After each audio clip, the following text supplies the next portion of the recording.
confess. It will bring success for beautiful Ghana. United farmers and workers of Africa, God will bless you wherever you are. Work and happiness, yes, I must confess. All must give their best for beautiful Ghana.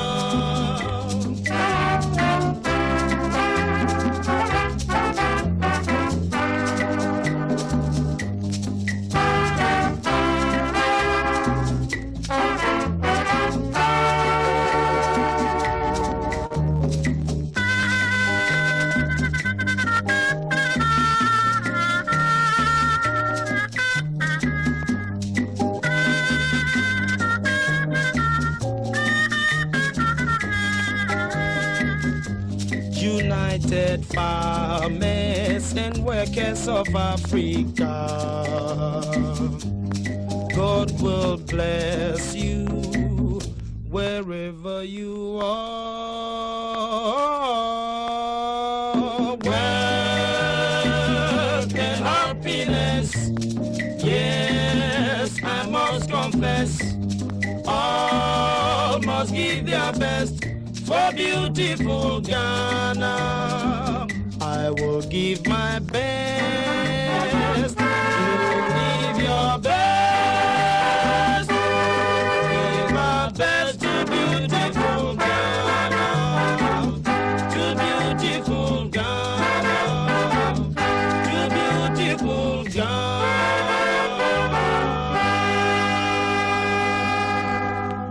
I will give my best. You will also give your best to the beautiful country that you live in.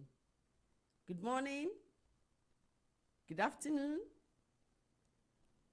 good evening, good day, wherever in this world that you are and listening to the sound of my voice. I greet you. How are you doing this morning? I am doing amazingly well, and I believe you are also doing great. This morning, oh mine, it's going to be very, very interesting.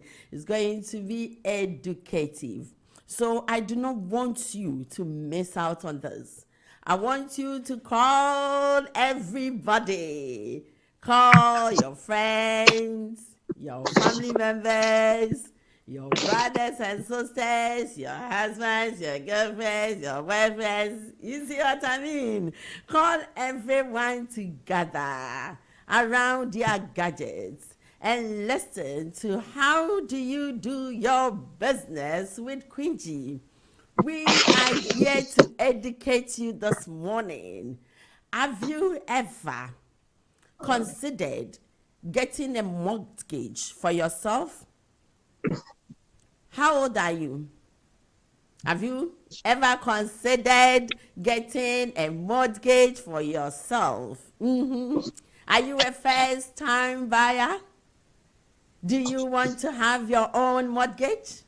Your own property, your own house, your own flats? If yes, then you have to stay with us. Do not go anywhere.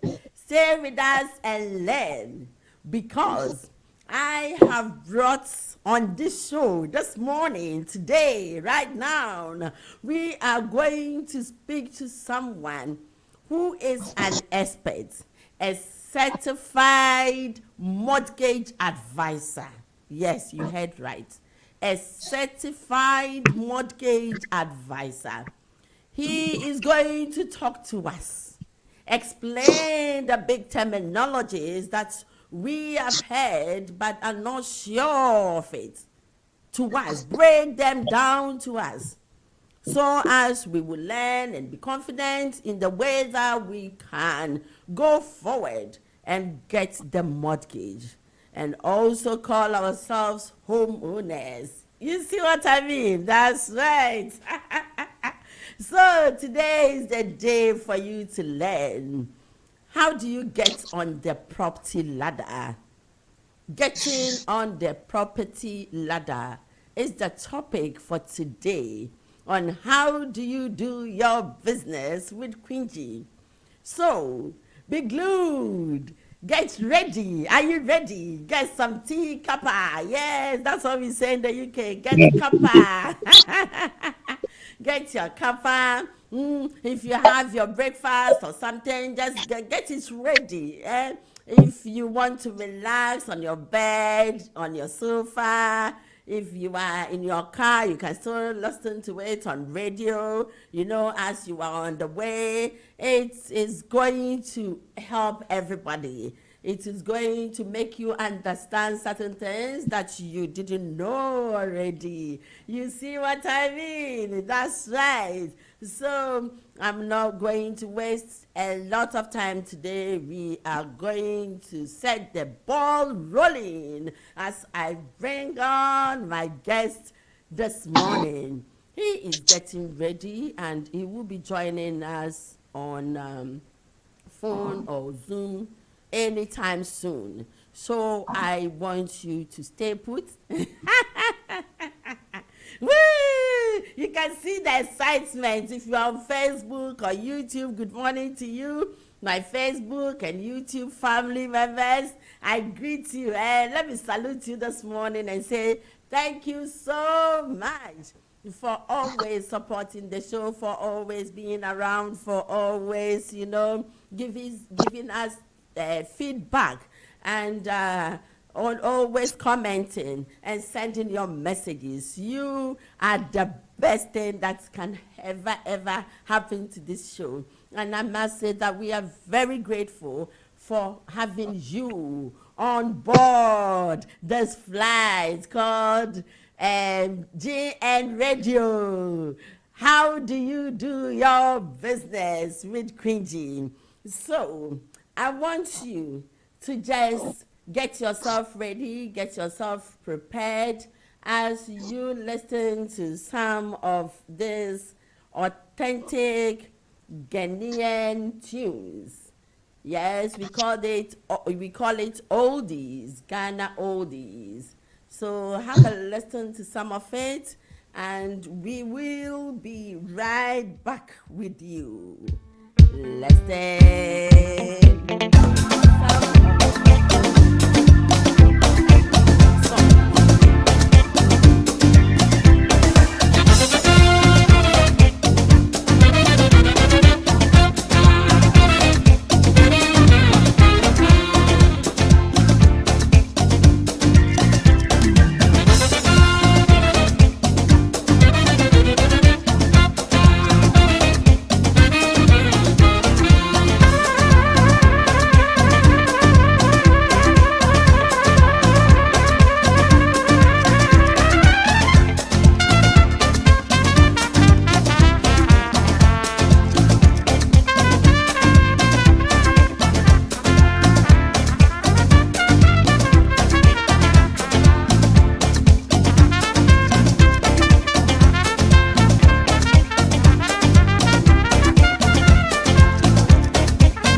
Thank you for staying with us.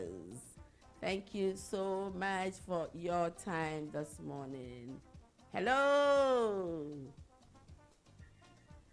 Hello to you. KOJO. Good morning, Quingy. Hello, KOJO. Hello, Quingy. How are you? Okay, my guest is getting ready. As I said, he will be talking to us about how to get on the property ladder.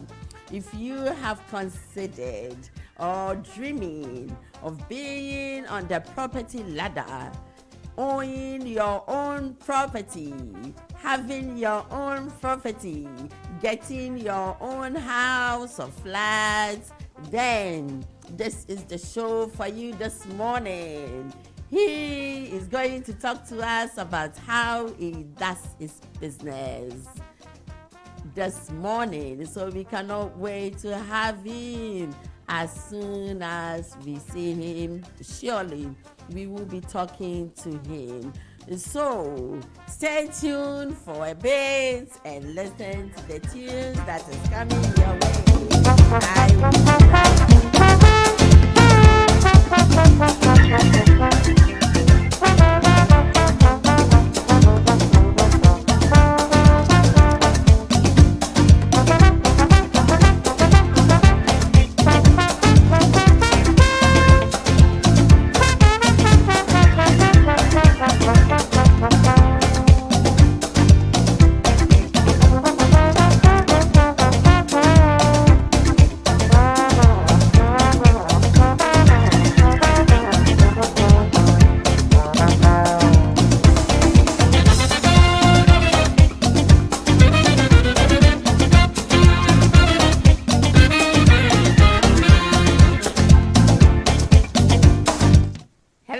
Good morning to you. Good morning, Quingy. Hello. Good morning, Quingy. How are you, KOJO?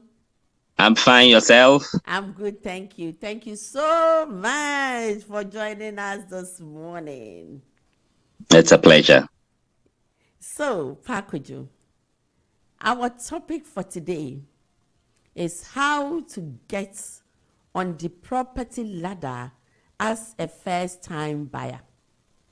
When we talk about first-time buyer, who is a first-time buyer? Good morning once again to you and to your lovely listeners all over the world, or it's probably even in some parts of the world. So, yeah, I'm speaking to you as a certified mortgage advisor and speaking on my own behalf rather than any organization. So a first-time buyer is somebody who's never bought a property before, right? So your name has never been on the title as a property owner. Yes. So there's somebody who's not bought a property before. If you have bought it with somebody before and you're going to try and go solo and buy on your own, you are not considered a first-time buyer. So a first-time buyer is somebody who's never bought a house before. Yes. Somebody who has never buy a house before is called the first-time buyer. Yeah. Awesome. So how do you get on the property ladder as a first-time buyer? What are some of the things that you need to do before you can actually buy a house? In order to, I think your first step in buying a house is trying to have an idea of how much you can possibly borrow from the lender, because the mortgage is quite substantial. Unless you have got all the funds to buy outright, then you're going to need a mortgage. Yeah. But you need to know how much the lender is prepared to lend you. And therefore, you need to get yourself a mortgage calculator, okay, which you can find online, and then put in your income and your responsibility. That will give you a rough estimate of how much your bank is probably willing to borrow. Then it gives you an idea with your searches. If I'm looking for a property, is it 100,000 properties, a 200,000 property? You need to know that level That should be your first step. Okay. Then also, you also need to check what your credit score is, because the bank is going to lend to you. Okay. So they need to make sure that when they give you that money, you are capable of paying. Okay. These are things that you can do online yourself with an application like Experian. Go on and check your credit score. You also have to be in employment. Of course, it's expected that when you borrow, you pay. And if you're not working, then it's very unlikely that you will be able to pay. So it is expected at least you would have been continuous employment for over 6 months. You know, if you're self-employed, also an assessment of your income can be done. Then also, because it is a mortgage is part, you need to put down a deposit. So you should probably also be saving towards your deposit for your mortgage. Most lenders would require a 10% deposit from you. So these are key things that you need to get in place before you can get onto the property ladder. Okay. Thank you so much for such an explanation. It's really good for us to know. Thank you. And as you get on the property ladder, there are something that we want to understand. How many mortgage types do we have in the system or available for first-time buyers? There are basically two types of mortgage repayment types that you can get. We have the interest-only mortgage and then the repayments. Interest-only is when you are only paying the interest element of the mortgage. So the lender gives you the mortgage, which is the loan to buy the property. Because they have lent you money, you have to pay interest. So if it's an interest-only mortgage, then you're only paying the interest elements. You're not paying the capital.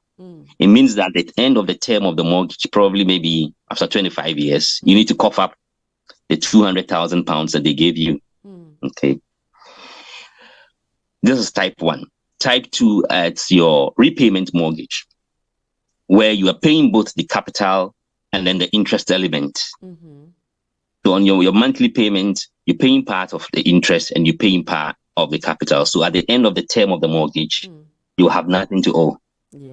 Now, interest-only mortgages are not popular anymore.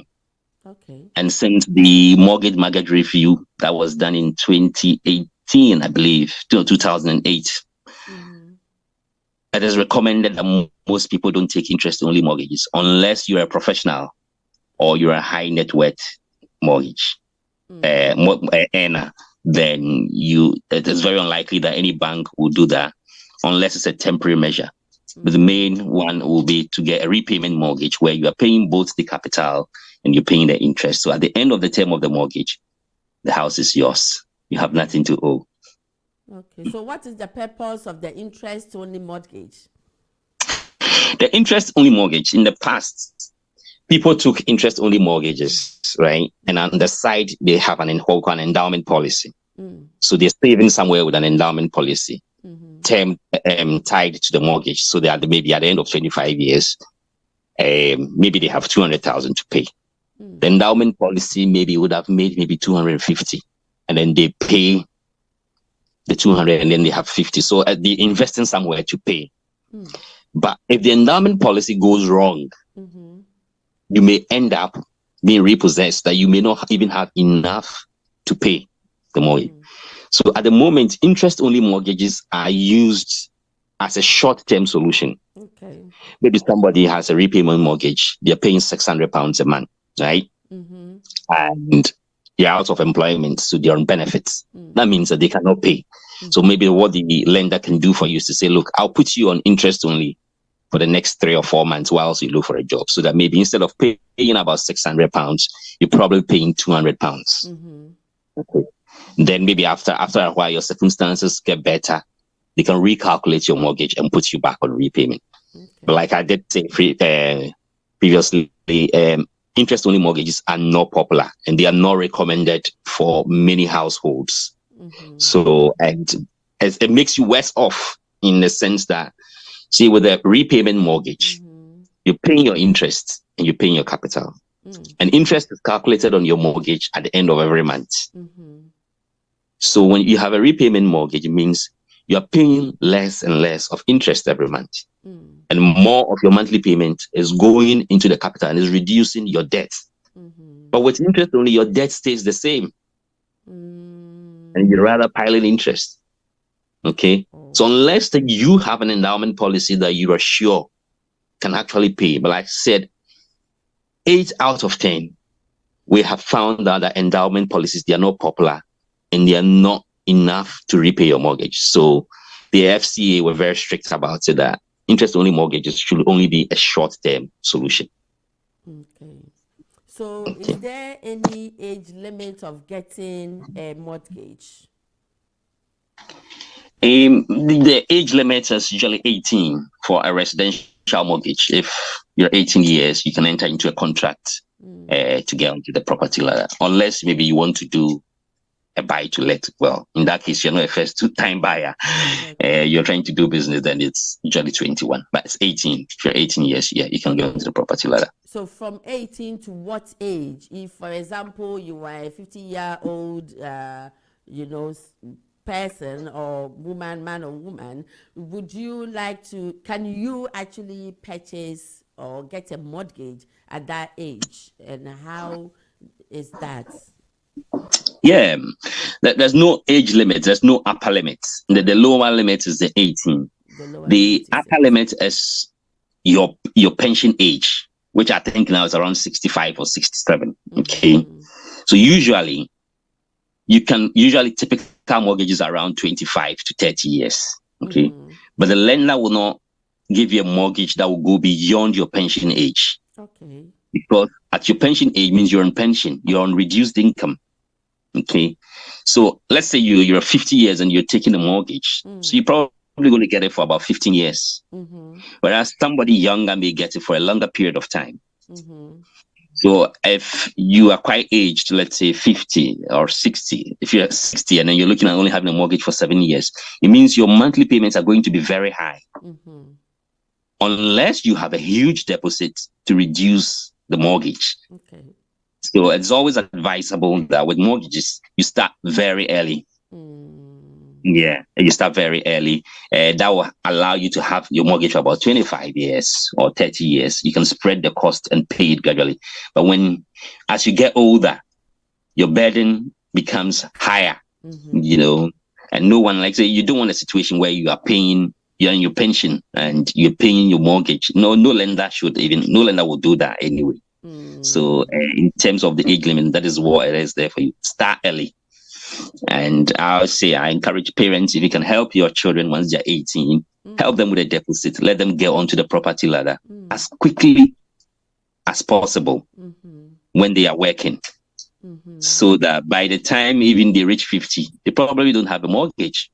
They would have finished because life circumstances can change. So you don't want a situation where you're pegging your term of your mortgage to your pension. What if something happens and you're not well, or your work circumstances? As much as possible, you don't want to have debt going into your pension. You understand? So get onto the property as soon as you can when you meet the criteria. Okay. Yeah. Thank you. So when you were talking initially, you talked about credit score. How do you find out about your credit score? We are in the time where every information you need is on the internet. And if you look for the information, it helps you before you find out from the bank to say, I went for a mortgage and I was not offered a mortgage because I had a bad credit score. I always recommend that you go online, sign up to, I think Experian. I recommend Experian is a very good credit application, online application. You can get it on your phone, download it, put in your data, and it will tell you what your score is. Ideally, your score is usually rated up to 999. A very good score or excellent score should be between 720 to 850. If your credit score is below 600, it is bad. Okay. So You what may do not you get do? it. What do you do to make it better? Yes, it's very important. It's a very good question that you've asked to.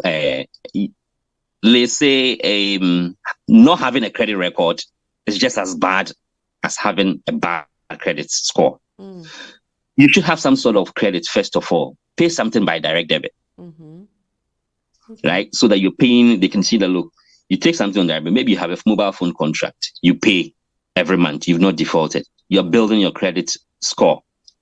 But not having one at all is serious. You mean, Two. you said direct debit or credit card? No, direct debits. Direct debits is very, yeah. Pay some of the things, your commitments by direct debits. Okay. That helps to build your credit score. Also make sure that your name is on the electoral register. Wherever you are. I know some people don't like it, but make sure your name, it gives you credibility that your name is on the electoral register. And then make sure that whatever you have taken on credit, fine, you can have a credit card as long as you're paying and you're not defaulting. Okay. Yeah. You're building your score gradually. But without these things, you cannot. And I tell you of a time where somebody was denied credit because at age 30, they had no credit commitment, no direct debit, no on the electoral register, no credit card, nothing. Where they're paying everything by cash. It makes you sound dodgy, especially in this time and age. You know, so these are key things. At least pay something by direct debit. Make sure your name is on the electoral register. Make sure you're not defaulting. It's very important. Even when you disagree with the provider, maybe your mobile phone, you disagree with the bill. The first thing to do is make sure you pay, and then you can look at the disputes. Take your credit score, very important, because it will follow you wherever you go. Lenders share information about your credit score. So wherever you go, you can hop from one lender to another.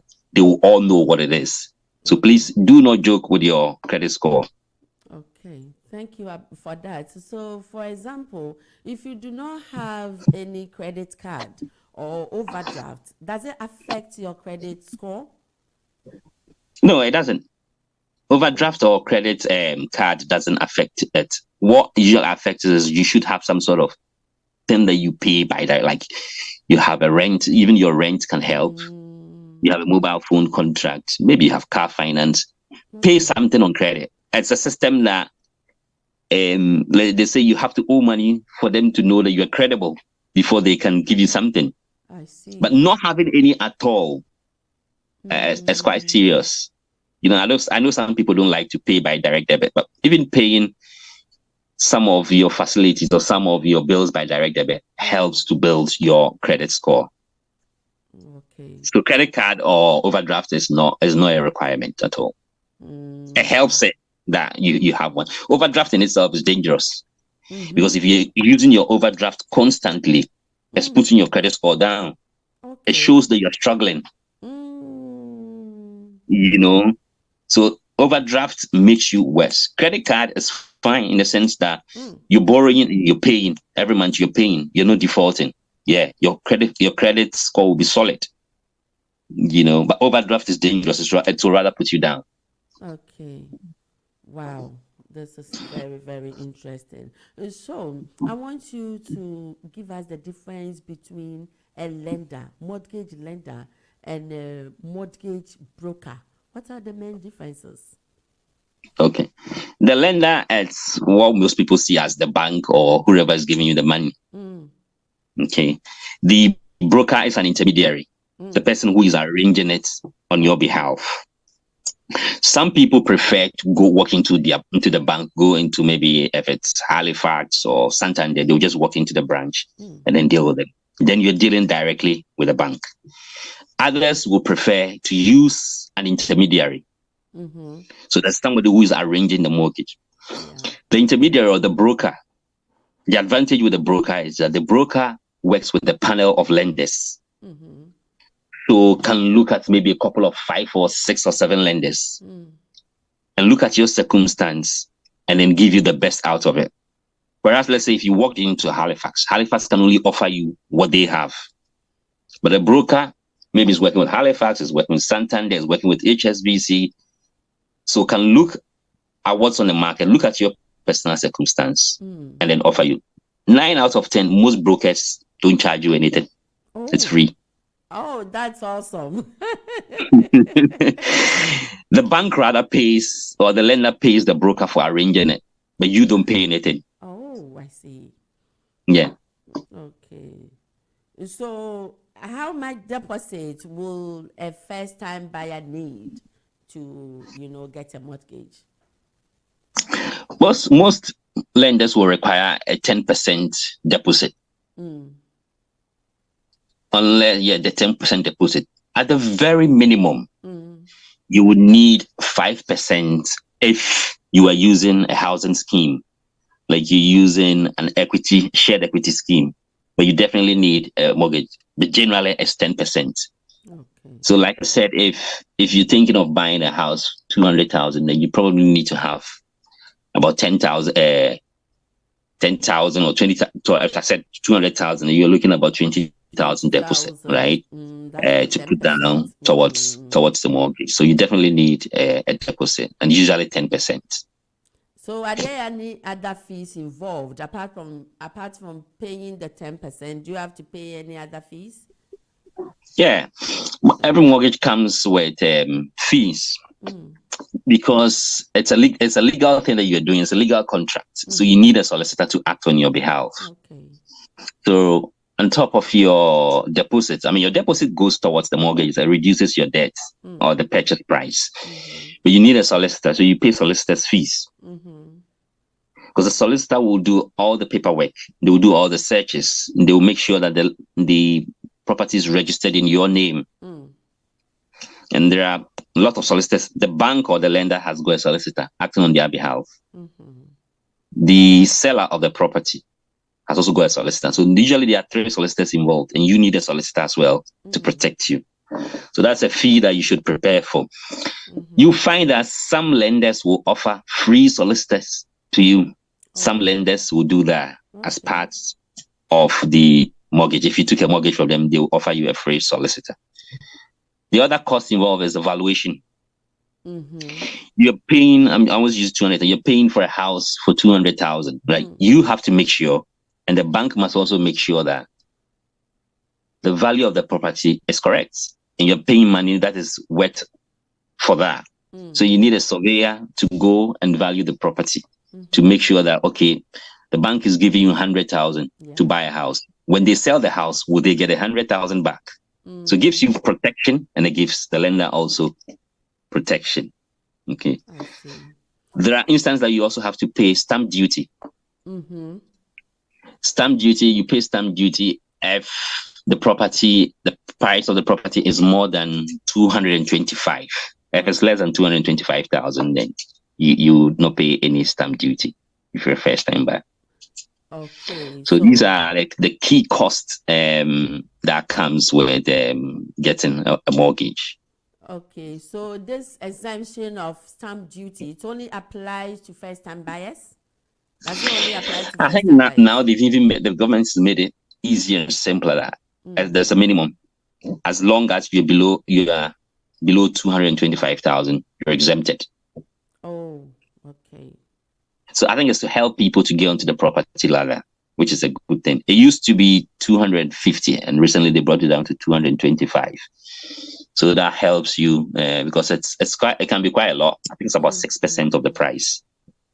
So if you're a first-time buyer, I'll assume you will not be going for something expensive. So it gives you the opportunity to get onto the ladder. Yes. And also, once you get onto the ladder, is it advisable for you to get insurance? Please explain a bit for us. That's very, very, very important. That usually the bank or the lender will try and offer that to you. Because assuming you're working, your mortgage has been assessed based on the fact that you're employed. What if you lose your job? What if you die tomorrow? These are things that they are inevitable, and they do happen. It's always important that you have a life assurance policy. Some people are blessed to have that from their employer. Okay. But if you don't have one from your employer, I do advise that you take out a life assurance policy. because in the event of death or in the event of terminal illness, then you know you're getting a lump sum that pays off the mortgage so that your house is not repossessed. Okay. Similarly, as one thing I missed is also as your property or buildings insurance. Okay, that's one of the costs I think I missed. And every lender will even insist on you getting building insurance because there can be fire, there can be floods. Okay, it protects you and it protects the lender. So your building insurance, usually it's not very expensive. I think for a year, you're probably looking at a minimum. You can even get some as low as £100 for the whole year.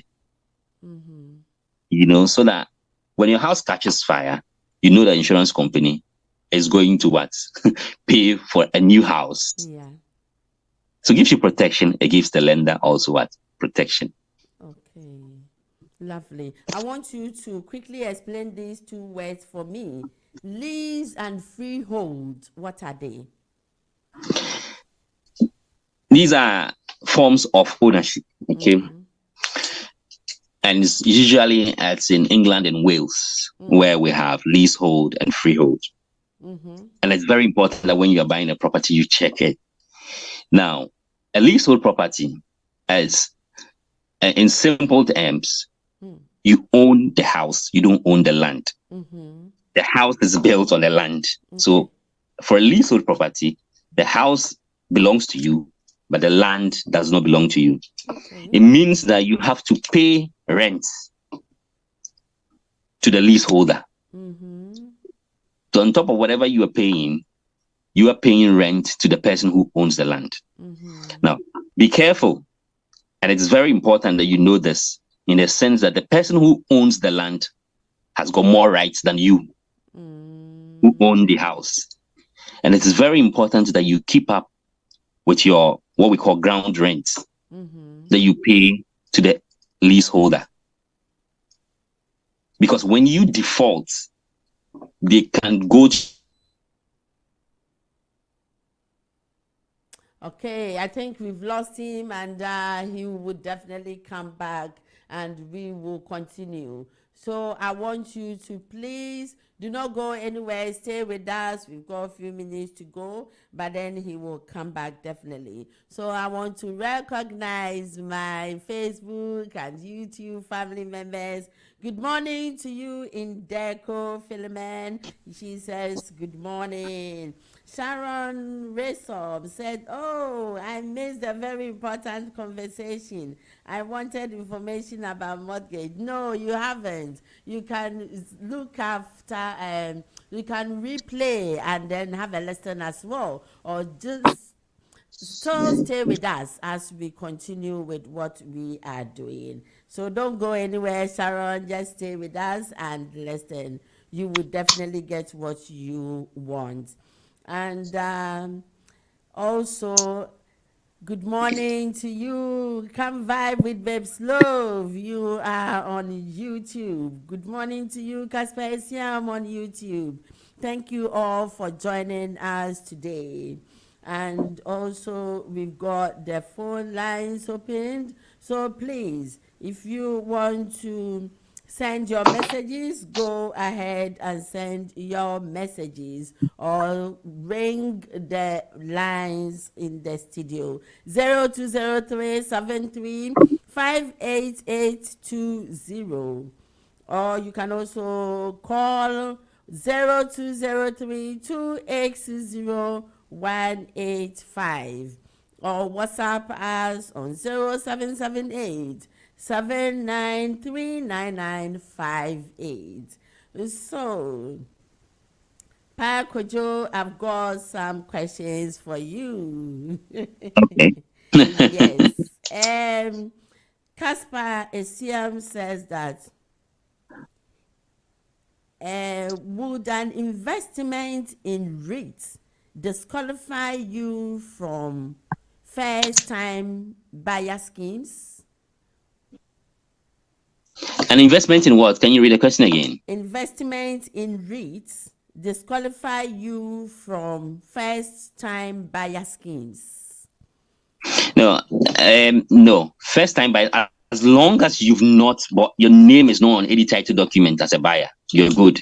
No matter what investments that you have, if you've not bought a property before, then you're okay to enjoy the benefits any first-time buyer enjoys. All right. He is also asking, is there a way to build your credit score quickly? Credit scores are built over time. And so you probably give yourself, it will not change until 6 months or to 12 months. So if you know your credit score is not good, you have to start early and make peace with all your lenders, all the people you have defaulted. Check we don't have any CCJs or you don't have any bankruptcy. So it's not a quick process. I'm sorry. What is the CCJ? CCJ is a county court judgment. When you owe somebody and you don't pay, they can go to court and get a county court judgment. When they get a county court judgment, they will share that with every lender. You will struggle to get even a common credit card if you have a CCJ.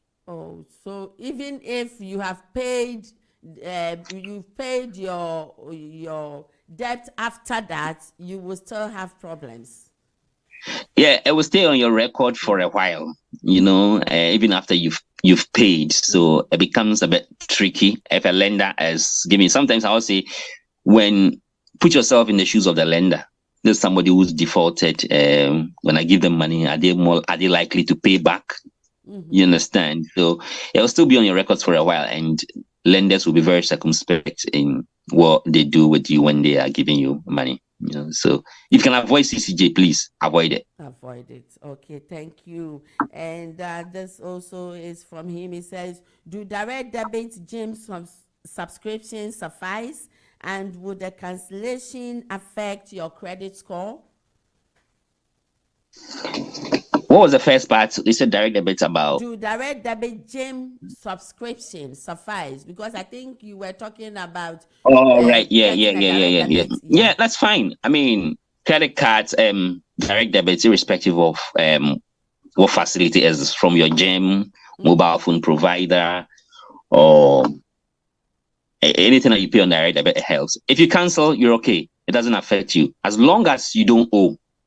You only get into trouble, let's say, when you're disputing a fee and then you cancel your direct debit. Then it goes on your record as a missed payment. Yeah. Then you're in trouble. Okay, thank you. And we've got other questions for you. So, Nanaya says that I am over 50 years of age. Are there any complications for getting financial help from a family member to get a mortgage? If you're 15, then you don't qualify to enter into.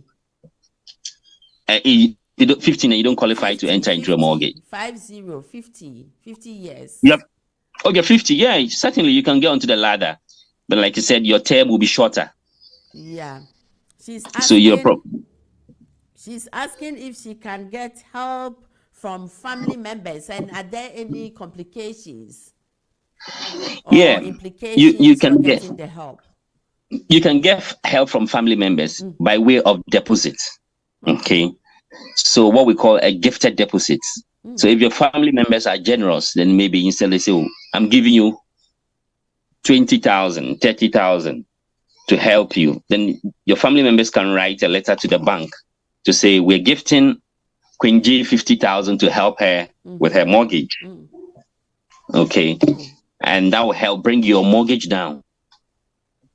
And then you can spread your term maybe over 15 years, so your payments are very low. Okay. So thank you. Nancy is saying that, can I get a mortgage if I am self-employed? Yes, you can. As long as you're able to provide details of your income. Of course, it's not easy getting a mortgage when you're self-employed, because it goes through what we call level 5 underwriting, because you're self-employed. So if you're paying your tax returns, you have evidence of your income. We get an experienced underwriter to review your income, and they can guarantee you a mortgage. Beautiful. And Mark is saying thank you, Queen G and KOJO, for covering this topic. This is very educational. Thank you too for your comments. Thank you all for the comments. We are waiting for you to bring more comments. So before you went off, you were talking about something, and we want you to continue if you remember. Yeah. So I was covering leasehold and freehold. Thanks for reminding me, because it's very important. That's right. In the sense that, like I said, in simple terms, if leasehold, you own the house, you don't own the land. And I say the owner of the land has more rights than you. You pay ground rent. If you default, they will go to your bank. The bank will pay, and the bank will add the charges to your mortgage and charge you an administration fee. If it goes on for a while and the bank disputes, they can go for what we call a forfeiture, a Section 146 notice from the courts, and they can take the house from you. So if you have a leasehold property, be very careful. Make sure you are keeping up with your leasehold. Okay. If it's freehold, you own both the house and the land. You have nothing to pay. And that's the situation in Scotland. Every house in Scotland is freehold. Okay. But in England and Wales, it is leasehold. I see. Hello? Hello? Hello, Kinji, I'm here. Okay. Wow. Thank you for that explanation. We are very grateful for your time this morning. And so we will be going soon. We want to know your final words. What advice do you have for our listeners, for the first-time buyers? And also, I want to remind everyone that we have lots of topics for you. KOJO will come again, because mortgage alone is a very broad topic, and we will be talking about buy to let, remortgage, home mover, and what have you, because I know there are some people who want to know more about that. So KOJO will come back again next time, for part 2, part 3. So I want you to bear in mind that we have that. But before we go, KOJO, I would want you to give us your final words. My final word is, it's always a good thing to have a mortgage, because you always need roof over your head. Rather than pay rent, rather pay mortgage. Because if you are paying rent, you are paying somebody's mortgage. Okay. And I always say, Rome was not built in a day. So maybe you cannot afford a house, but you can afford a flat. Get yourself onto the property ladder as quickly as you can. And when you meet the criteria, you can start with a 1-bedroom flat, a 2-bedroom, and then as and when your property it grows, you build equity. Most people you see living in big houses did not start from living in a big house. They start living in flats. They sell, they get more equity, and then they move on. Okay. So my advice to you is, make sure, don't pay rent, pay mortgage. Start small and then build up gradually into your dream house. Thank you. Beautiful. I love the last point. Do not pay rent, pay mortgage. Start small and you will indeed live in your dream house. Oh, wow. I love that. Thank you so much for your time. And I hope to talk to you soon. It's a pleasure being with you this morning. You are always welcome. Bye for now. Bye. Thank you, KOJO, for that educational program and topic for this morning. We have really enjoyed our time with you, and surely we cannot wait to have you again on the show to educate us more. So you heard it. You have to pay mortgage and not rent. So think about it. If you want to be a first-time buyer, there is time. Start now So you can also get your own property and call yourself property owner. You see, when someone buys a car in the first time, you say how they throw their keys. So you'll be throwing your keys like that. Like, hey, I've got my own house. So it's really, really good for you and for everybody. So yeah, thank you so much for the advice. We would definitely work on that. So let me bring you my LPMs before I run away, and definitely we'll see you next week for another exciting show. Mental health issues. Feelings of anxiety and depression can affect us all, and you are not alone. NHS mental health services are available to help. NHS mental health services are a free, effective, and confidential way to treat common mental health issues. Seeking help through a talking therapy can be one of the best steps a person can take to overcome their mental health issues and get back on track. Help can be offered in a number of ways, including in person, by video consultation, over the phone, or as an online course. For those whose first language is not English, talking therapies can be delivered through multilingual therapists or through confidential translators and in British Sign Language. If you need help with your mental health, you can refer yourself without a referral from a GP, or your GP can refer you. So go to nhs.uk/help. Are you a problem solver or a good listener? Do you play in defense to take the lead? Are you a multitasker or a people person? Everyone has that one thing they were born to do. Find yours with a career in the Royal Air Force. Gain confidence, belief, and resilience as you achieve things you never thought were possible. Learn new skills, work with cutting-edge technology, and travel the world. Form unique bonds with new lifelong friends who share your ambition. You are given the chance to pursue your personal passions as part of your career. In the RAF, you have the space to be yourself and have plenty of time to see friends, family, and live your own life. So there is no ordinary job in the RAF. Find your force now by searching RAF recruitment. Thank you so much for all who joined us today on radio and on the phone. Good morning to you once again, Babe Slove. Babe Slove says, good morning, Queen G. You are always lovely. Thank you so much, Babe Slove, for that comment. And we are very grateful for your time. You are always lovely. As always, we are already waiting for you patiently, and you've waited indeed. Thank you. And Babes Love again says, thank you, KOJO and Queen G.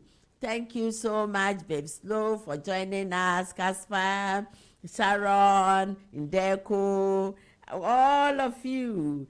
Thank you very much. And we hope to see you again next week for another exciting show.